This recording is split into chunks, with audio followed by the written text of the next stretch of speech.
Hey, what's going on everyone? It's Griffin here, and with interest rates climbing significantly both in Canada as well as the United States to counter rampant inflation, well, this of course has an impact on borrowing costs, notably the cost to borrow for the purpose of purchasing properties of all kinds with mortgage loans. And while interest rates alone aren't what directly impact the price of housing in the market, well, they do have an indirect impact on the housing market as a whole by either increasing or decreasing what's known as buyer purchasing power. Think of it this way, a couple of months back in the height of the pandemic, when interest rates were slashed down to near zero levels, well, this meant that purchasing power was increased, and in turn, this drove up demand and, well, prices. On the flip side, what we're now seeing are interest rates increasing, which in turn should have an impact on decreasing the demand and therefore decreasing price points. At least that's a 101 understanding of how interest rates impact the housing market. But let's put this into perspective with an easy example to illustrate this point. Based on median Canadian household income, the purchasing power back near the end of 2021, when average variable interest rates was hovering at around 1.3%,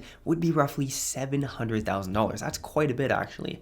Whereas purchasing power now, where average rates are hovering at around 5%, would have a purchasing power of around $500,000. That's a $200,000 gap there. Do keep in mind though that there are other factors that come into the equation, like specific markets, inventory levels, job and population growth, as well as some other factors here and there that will impact the housing market as a whole. It's like a constant balance with multiple different inputs, trying to balance things out at all times. In fact, even though average price points across Canada have started to slide, as we can see from this chart, well, it's the ongoing lack of supply and inventory issues that's keeping the market from collapsing even further and significantly more rapidly. So while the cost of borrowing has definitely overtaken supply as the dominating factor currently affecting the housing market, well, supply and inventory issues have certainly gone away, and first-time homebuyers aren't necessarily in a better position to even make that first move, because financing costs are through the roof, even though the purchase price might end up being much lower. All of this being considered, the period of excess demand is essentially over at this point, and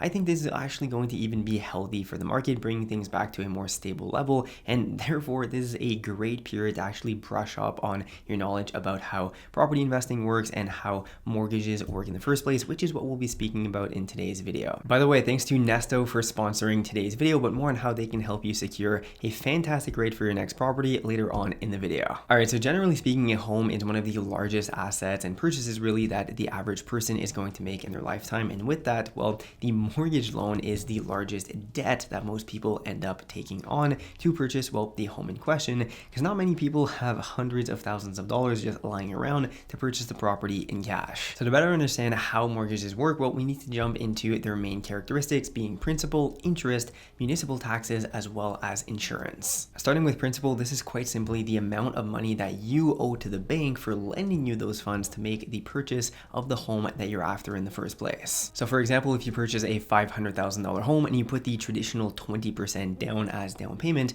well, this means you have $100,000 of equity, your own equity tied up in that property, and then you have $400,000 worth of principal as a balance that you owe to the bank for lending you that entire amount, and then you're going to be paying that off over, say, 25 years. Moving on to interest, this is quite simply the rate at which you are borrowing those funds, right? So a bank and any other type of lender, that's how they make money. They lend out funds and charge an interest rate on those funds in question. That becomes income for the bank or other lender. Now, generally speaking, if you have a good credit score and report, you'll have access to the most competitive rate at the given moment when you're applying for that loan in the first place. And really, this makes a massive difference in interest paid, total interest paid, that is, over the course of your entire amortization period, meaning the time at which you're going to pay that loan, usually 25 to 30 years. For example, once again, on the purchase of a $500,000 home with that traditional 20% down and a 3% interest rate, well, we're looking at $169,000 in total interest paid over 25 years. Now, with a 4% interest rate, which doesn't seem like much more, right? Only one extra percent. Well, now that would come out to $230,000 $33,000 in total interest paid, which is, $64,000 more than at 3%. So all that being said, of course, depending on where interest rates are at when you're applying for a loan, this will differ, but also if you're considered to be more of a risky client, well, the bank is going to require a higher interest rate in order to compensate for the added level of risk that they're taking on by lending funds to you. Just keep that in mind and try to get your credit score and your credit report as bulletproof as possible before applying for a mortgage loan. Now, one thing about mortgages that's interesting and I wanted to bring up so that you fully understand this concept is the idea that the interest you pay on the loan is very front loaded. What this means is that the interest rate is calculated on the principal balance owing on the loan at the beginning of each month. So even though theoretically your monthly payment could be the exact same dollar figure throughout the lifetime of the loan every single month, well, the percentage going towards the interest is going to decrease every single month, even if only by a little bit. By the way, if any of that was complicated to understand, not to worry, later on in the video we'll be speaking about how interest rates impact your payments as well as home affordability. Now, technically, municipal as well as school taxes aren't directly linked to your mortgage and therefore your mortgage payments, but some lenders will actually bundle these two amounts into your monthly total mortgage payments. Essentially though, with each piece of property that you end up owning, you are obligated to contribute to these taxes to, fund infrastructure and other initiatives. And by the way, even if you don't have a mortgage anymore and your property is completely free and clear, you still have to pay municipal as well as school taxes. So yeah, the reason why I'm mentioning this is because quite a few people don't end up taking this into account when they're shopping for properties, but this is an obligation that you have to pay and significantly impacts your home affordability because this can very well represent thousands of dollars per year. And finally, we've got insurance, and I'm not speaking about property insurance here. This is something that every property needs to account for damages and other issues. I'm speaking about mortgage insurance. So if you put less than 20% down on a property, you need what's known as mortgage insurance, which is an extra cost relative to the total value of your mortgage loan that's added to the total mortgage and then paid out over the lifetime of the loan. Basically, this is just an extra security measure that lenders have in place on low down payment loans. Let's not speak about different types of mortgage loans because there are quite a few, each with different characteristics. We're not going to be covering all of them. There are way too many, but for like 99% of you, these are the loans that you'll be utilizing. So the most common type of mortgage loan is what's known as the fixed rate mortgage, and the name pretty much says it all here, where you'll be paying a fixed interest rate that won't change over the course of the mortgage loan term. Now, in the United States, for example, you can actually lock in a fixed rate for 15 or even 30 years. That's not really the case here in Canada, where even if you're going to have an amortization period that's generally 25 years, typically your fixed rate is only going to be good for 3 to 5 years, 5 years being the most common, but every 5 years, so 5 times over 25 years, you have to renegotiate for a current fixed rate at that given moment. So if you got a fixed rate for 5 years at the bottom of 2021 when rates were at like 1.5%, then that's obviously fantastic. But in 5 years from now, you're going to have to renew that mortgage term and get an interest rate that is current at that given moment. As a side note, people in the US who either purchased a new home or refinanced their properties at the lowest rates over 30 years are literally like laughing to the bank at this point because their interest rate is significantly lower than current inflation levels. And let's say 2% rate over 30 years, you pretty much cannot get better than that. The next type of mortgage that's become more popular over the course of the past several years is what's known as the fixed rate mortgage. And once again, the name kind of says it all here, where the interest rate is going to be variable and fluctuate over the course of your loan term in accordance with underlying baseline interest rates that are set by either the Bank of Canada here in Canada or the Federal Reserve down in the United States. So in this case, if during your mortgage term baseline interest rates end up increasing, this of course is going to be reflected over into the amount of interest that you're paying on your monthly mortgage payments. Variable rate mortgage loans generally benefit people who either don't want to be locked in at a given rate for a 3 to 5 year period and or who think that interest rates are going to be trending downwards over the next 12 to 36 months. That's not necessarily the case right now, where interest rates are on the rise as a result of trying to counter inflation. That being said, one of the main advantages though of the variable rate mortgage is that if you do end up breaking your mortgage mortgage term, typically this is only going to be 3 months worth of mortgage interest that you're paying as a fee to break the loan.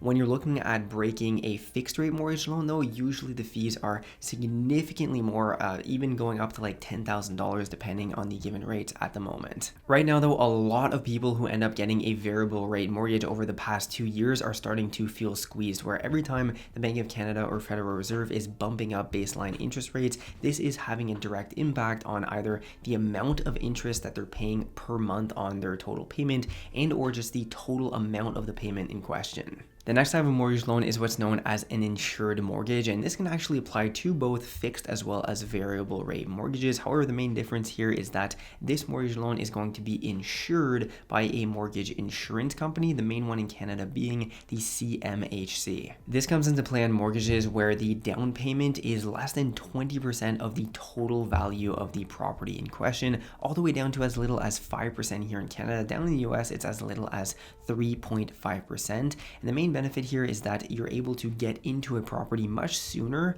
at, let's say, 5% down payment than if you had to save up all the way to 20%. That can represent potentially years worth of saving and investing towards 20% versus 5% down payment. The drawback though is that you have an added cost on your total mortgage. That being said, it is a relative value to the amount of mortgage that you're taking out. So for example, if you put 5% down on a $500,000 property, this means that your mortgage insurance premium, right, the added amount to your mortgage, will be 4% of the $475,000 initial mortgage, being $19,000. So that is added then to the mortgage for a new total mortgage of $494,000. That being said, it is paid out over the entirety of the 25-year amortization period. Now you might be wondering, you're asking yourself, well, what type of mortgage loan should I go with? And ultimately this is going to depend on a bunch of different factors relative to your own personal situation as well as your financial situation. But here are a couple things that you should consider. First,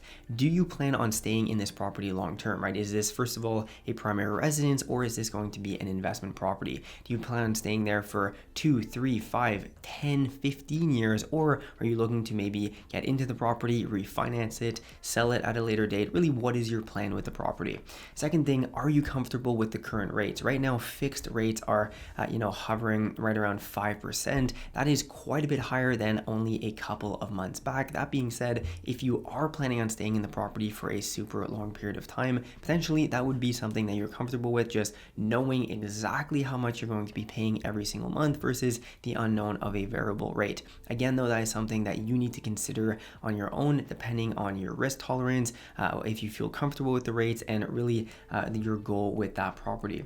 Otherwise, how much down payment do you actually have? If you only have 5% down payment and you're a first-time home buyer, I usually recommend utilizing that first-time home buyer 5% down loan, because the opportunity cost between waiting potentially years for saving up to a 20% down payment loan just to save, say, $10,000-$15,000 on that mortgage insurance premium, it could or could not be worth it. It's really going to depend on where you're at in the country and really just how much you have in savings. Hey, speaking of mortgages, I know firsthand just how complicated and even at times confusing the process of finding the lowest rate possible and even working with mortgage brokers can be. And this is exactly where Nesto comes into play, making the entire mortgage application process as smooth and simple as possible. Nesto is an online platform that allows Canadians across the country to lock in the lowest mortgage rates available for new purchases, mortgage renewals, and even refinancing. Their goal is to offer Canadians transparency in the home buying journey, where clients don't need to negotiate, and Nesto's advisors do not work on commission, so there are no biases. And what's really awesome about Nesto is that they allow you to lock in your interest rate for up to 150 days on renewals as well as new purchases, which is by far the longest period offered by any lender in Canada. And hey, in the current market environment where interest rates are extremely variable and uncertain, well, as we saw earlier on in the video, even a slightly more competitive interest rate can potentially save you thousands of dollars in interest paid over the entire term of your mortgage loan. What's more is that if you find a better rate somewhere else, Nesto will either beat it, match it, or offer you a $500 incentive. So if you're currently looking to buy, renew your mortgage, or even refinance, make sure to check out Nesto. There's really nothing to lose, and the application process takes only a few minutes by answering some questions, and you'll know your rate in no time at all. Make sure to check out Nesto today using the top link down below in the description. With that said, let's get back to the video, and I want to go over a couple examples of home affordability, because more than ever, I'm seeing a lot of people living under this narrative of I can't afford anything, and prices are just going up in value indefinitely. Well, the reality is that everyone's situation is entirely different, and I would really encourage you to kind of tune out the noise as to what other people are doing and really just focusing on what you can afford and how your financial picture translates over into purchasing a property. So for that, I wanted to jump into a spreadsheet that I made, and by the way, you can check it out for free down below in the description. Let's get into it. All right, so this right here is a home affordability spreadsheet that I created and that you can have access to down below in the description if you want to utilize this yourself for determining whether or not a home is going to be too expensive or within your budget. So the spreadsheet is divided into three main sections. The first one being determining your mortgage payment, the second one being determining your other costs, and finally, let's run a couple of scenarios because typically people are going to have various different income streams and want to look at different scenarios. So let's start over with the column on the left here, which has the purchase price. Now, by the way, everything that's in yellow is something that you are going to be changing yourself. So you will be changing the values. In this case, let's say, the house you're looking to purchase was $400,000. Well, that would automatically update other cells. In this case, it would have updated the down payment, right? Just to show you how that works. At 20% down, it would have updated right there. Now you can also change the down payment amount. In this case, we have 20%, but whether or not you're putting maybe less down, 5%, or even more down, 30, 40%, this is all going to be reflected right here. That being said, if you do put less than 20% down, you need to get what's known as mortgage insurance. Now, in this case, in Canada, mortgage insurance is going to follow various different criteria depending on how much you put down. So the premium and the percentage of the premium is again going to depend on how much you put down.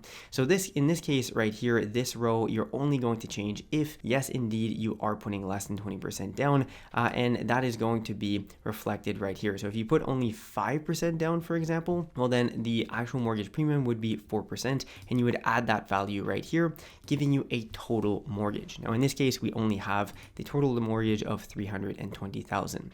Other information that you're going to have to update with your own terms, depending on the terms of your mortgage loan, are going to be the term period in number of years. Generally speaking, 25 years is standard in Canada. In the US, you might have 15 or 30 years. So in this case, if we did have 30 years, we would update that right there and it would change accordingly. We'll leave it at 25 years though. Current term period in years, this is also something that's a bit more common in Canada, where every 3 to 5 years, you're going to get a new term that is going to come with a new interest rate. Now, in this case, usually 5 years is standard. If you were in the United States, though, with a 30-year fixed rate mortgage, this would not apply. But in this case, let's say 5 years, you can lock in a 2% mortgage. Right now, at the time of filming this video, 2% mortgage locked in wouldn't be feasible, but down in 2020, that was an actual going rate. In this case, though, let's just say it's at 5% because that is more of a going rate right now. Now, actually, I just realized earlier that I added this. Now, because we put 20% down, we are going to leave it at $320,000, and only if you had mortgage insurance would you add this value. Okay, so in this case, our total amount of the loan is $320,000, and your monthly payment would be $1,870 for total monthly costs of right now only $1,870. That's where column number 2 comes into play, being determining your other costs. So we have a monthly as well as an annual column here, because some of which you're going to be paying on an annual basis and other on an actual month-to-month basis. So that's why it can differ. Again, going over the yellow spaces, which are the ones that you're going to be updating, municipal taxes, let's just say, I don't know, $4,000. This is information that you would get on a listing and that you would want to be aware of before pulling the trigger on a property. Municipal taxes, or school taxes, I should say, let's say $400 in this case. And again, everything is being updated as well as the total monthly costs. Then we have, let's say, insurance. We'll put $200 a month. Maintenance, hard to say depending on the property and the condition of the property, but on a regular house, you should at least account for a couple $100s a month. So let's just put $150. homeowners association fees if you are purchasing like a condo or a row house where you have to pay into this fund. We'll leave it at 0 in this case. And then other things such as, maintenance, snow removal, things such of that nature. On a month-to-month basis, this might be, $1,000 over the course of a year. So we'll just put it at $100. And then utilities, also difficult to say, if you have -30 winters like I do in Canada, then you're paying a lot more in electricity during the winter months. But month to month, let's say $100. Well, in this case, you have almost, just over $900 a month worth of other costs associated with that property for total monthly running cost of $2,787. And then finally, you have the third and most interesting column being the scenario. So I put 3 baseline scenarios here. Typically 3 is going to be ample. If you want to add more, you very well can by copying and pasting these columns. So the goal here of this last section though is to compare your household income to the total monthly running cost of the property, right? Where you don't want to be overextended and essentially house poor. Let's say if your housing costs are costing you 90% of your total take-home income, well, that's definitely a problem and something that you would want to avoid. So in this case, let's say individual one being yourself, let's say you make $60,000. Well, we would put that right here, and this is going to be the gross amount. Okay, so $60,000, and let's say your partner made $50,000. Well, now we have a total gross income of $110,000, and gross income just means before taxes and other deductions. Now, other income, let's say you have a side hustle or whatnot, we're going to leave it at 0 right here just for the sake of it. But if you do have other income sources, feel free to add them in this section.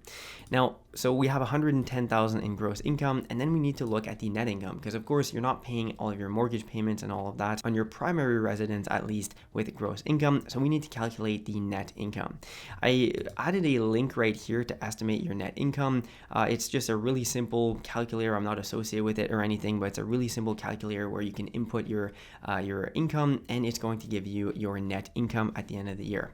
Let's just say though, in this case, just to save time, we're not going to go through all that. Let's just say you had around $75,000 worth of net income at the end of the year, which again you can determine using this link right here. Well, that would mean that your monthly net income, so after paying all your taxes and other fees, would be $6,250, which is a great take-home monthly income. Well, this would mean though that your housing to income ratio, meaning how much of your take-home pay is going towards housing costs. Well, in this case, 44.6%, and then your after housing income, meaning how much money do you have left over after paying for your mortgage payments and your other costs, you would have $3,462. So this is where running other scenarios comes into play depending on how much income you make. And the housing to income ratio at 44.6%, that's going to be on the higher end. Now, a lot of millennials and actually a lot of Canadians have this at around 50%. As a rule of thumb though, I like looking at housing costs below 30%. That's really a target that you should achieve. That's going to allow you for a lot more flexibility in your finances and be able to save and invest a lot more of your money. If you're putting 50, 60, 70% of your take-home pay towards housing, that's going to be a really big chunk where you're typically going to feel these strains of that liability and feel somewhat house poor, also limiting your amount of other investments and ability to get ahead financially. So again, this is a spreadsheet that if you're interested in downloading yourself and playing around with, you can find it down below in the description. It's completely free, and I hope that it helps you determine whether or not a home is in or outside of your budget. Thanks a lot for watching today's video. If you found any value, make sure to drop a like. It really helps the channel out, and comment down below any questions that you might have on mortgages or anything else about investing in real estate or the housing market. I'll be happy to answer. Thanks again to Nesto also for sponsoring today's video. It's truly through opportunities like these that I can continue making content for all of you to enjoy. And finally, if you want to learn more about real estate investing, check out this video right here or my entire real estate investing playlist. So with that said, thanks a lot for watching, and I will see you in the next one.